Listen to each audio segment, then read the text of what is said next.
Ini bak sudah tadi ya? Bak sudah. Ada berapa maknanya? 14 ya.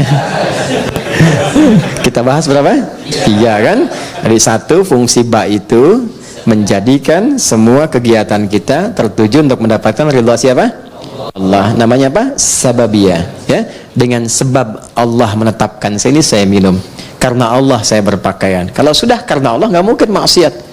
Masa Allah dibawa-bawa dalam perbuatan maksiat? Jelas ya? Mau naik kendaraan, bismillahirrahmanirrahim. Maka sepedanya pasti akan dipakai pada yang baik-baik. Kendaraannya juga demikian, itu dihisab loh. Ya. Kemudian yang kedua apa tadi? Musahabah. Musahabah itu mendapatkan penyertaan, perhatian dari Allah. Maka merasalah diperhatikan. Kalau sedang minum, merasa dilihat Allah. Nanti akan muncul sifat itu. Kalau merasa dilihat Allah, nggak akan berbuat yang macam-macam. Bicara, merasa didengar Allah. Karena merasa didengar, nggak akan keluar yang kotor. Karena sedang merasa diamati. Ya, innallaha sami'un basir. Ya, Allah mendengar, mengawasi. Nah, itu ada pada huruf ba. Kalau kita kenakan pakaian merasa diawasi Allah, kita bekerja merasa diawasi Allah, jadi baik semua. Makanya orang jahiliyah itu dengan bismillahirrahmanirrahim jadi khairul ummah. Baik semua. Antum tadi bacain Yasin berkali-kali nggak jadi baik juga gitu kan? Nah, balik lagi, mungkin tadabburnya yang kurang. Ba yang terakhir ilsaq. Kalau sudah ilsaq, udah jadi hamba yang diistimewakan oleh Allah, yang bahkan belum minta Allah sudah menjawabnya. Bismillahirrahmanirrahim. Asalnya ini ada alifnya di sini dari kata ismun. Begini. Asalnya bismillah. Dibaca nyambung bismillah. Dan cuma di bismillahirrahmanirrahim alifnya hilang. Wahyu pertama turun apa? Hah? Bacanya apa? Ini yang tidak tepat. Wahyu yang pertama turun itu bukan Iqra. Tolong diperbaiki ya.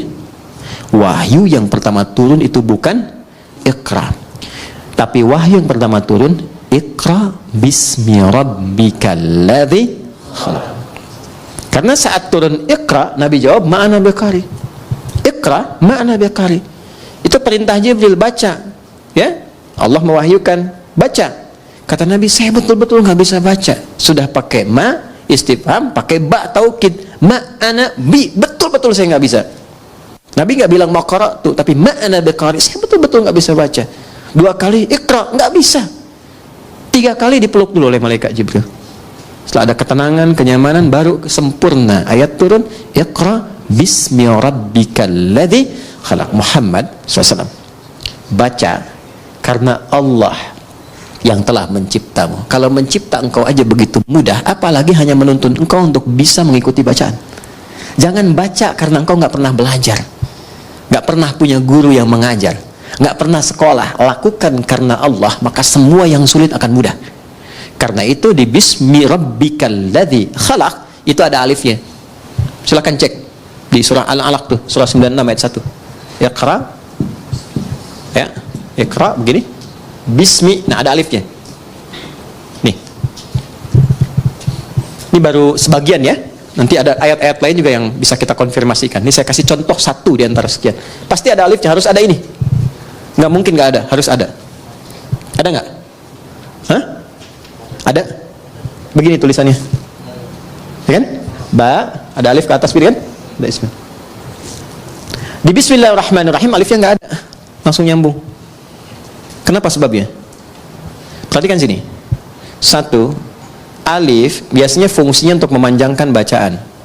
Dapat alif tambah harakatnya 1, makanya ada istilah 2 harakat. Fataha, fa, ta, dan ha begini. Fa-nya ketambahan alif, tambah fa begini. Maka fungsi alif ini menambah harakat. Yang tadinya cuma 1, fa tambah lagi 1 harakat. Jadi istilahnya 2 harakat, 1, 2. Kalau fa aja sudah punya batasan, fa, maka tambah lagi 1 a. Ada 2 kan? Maka tambah panjangnya sedikit, fa. Itu yang dimaksud 2 harakat. 3 harakat tambahkan lagi 1, 4 harakat tambah lagi 1. Ya, kalau kami belajarnya pakai detik. Setiap 2 harakat 1 detik. Ya, di kalau 4 harakat berapa detik? 2 detik. 5 harakat 2,5 detik. Nanti masuk di bab mad. mad wajib muttasil, mad jaiz munfasil dan seterusnya. Nah, yang dimaksud 2 harakat, 4 harakat, 6 harakat ini. Ditambah alif. Alif ini gambaran dari harakat. Jadi kalau sudah ada ini maksudnya dibacanya 2 kali seperti ini, 2 kali harakat. Fatah. Jelas? Alif fungsinya memanjangkan bacaan. Dan kalau sudah ada alif, harakat yang sesuai adalah fathah. Kalau kasrah itu ya. Kalau dhammah, waw. Tapi ini menarik, harakatnya kasrah, iqra bi pakai ya, pakai kasrah. Tapi tandanya alif. Kenapa nggak dibuang saja? Untuk memberikan kesan, karena pertama kali Nabi diminta membaca iqra, beliau merasa tidak mudah, panjang prosesnya. Menunjukkan sesuatu yang tidak mudah, panjang, kadang berliku, kadang tidak mudah. Tapi kalau semua dilakukan karena Allah, maka Allah akan membuat yang panjang semakin pendek, yang sulit akan semakin mudah. Itulah sebabnya ketika walaupun di sini ada alifnya, tetap dibacanya cepat dan pendek. Iqra bismi rabbik. Jadi Anda kalau menghafal Quran dikerjakan karena Allah, bukan karena target dari RQM harus selesai sekian. Kalau enggak jadi umroh. Cuman sampai ke Cengkareng aja misalnya kan ya. Saya menghafal bukan karena tuntutan dari kurikulum, tapi saya lakukan karena Allah, maka akan terjadi akselerasi ya, kuantum, lompatan yang bahkan akan melewati orang-orang yang bahkan sudah punya hafalan banyak gitu. Itu yang kami dahulukan kepada para penghafal.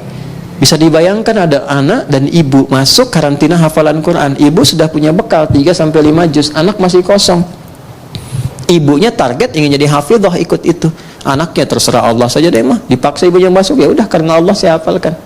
Hari ke-27 anaknya hafal 30 juz, ibunya belum sampai.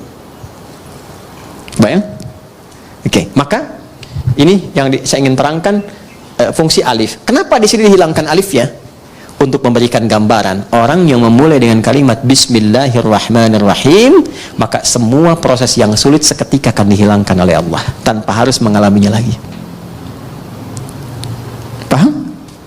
Gitu. Tapi dengan cara baca yang benar ya, makanya orang dulu tuh Bismillahirrahmanirrahim, ada yang dapat begini, mudah begitu, karena cara bacanya benar ya. Orang sekarang baca Bismillah niatnya pengen terbang, pengen jalan di sungai itu kan, sudah nggak betul kan, sudah pengen baca pikiran orang gitu, atau dipakai untuk hal-hal yang tidak sesuai dengan syariatnya, tidak akan nyambung ya. Ya kasembung main layangan, nggak nyambung sayang. Ya, paham di sini?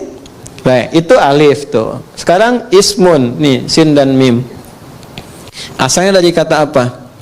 Bisa dari kata wasamun, bisa dari kata sumuwun. Wasamun berarti tanda, sumuwun berarti tinggi. Kalau kita ingin gabungkan keduanya, tanda dan tinggi, orang yang senantiasa melakukan perbuatan dengan awalan Bismillahirrahmanirrahim, meniatkan karena Allah, maka hamba itu akan langsung ditandai oleh Allah Subhanahu wa ta'ala dan ditinggi.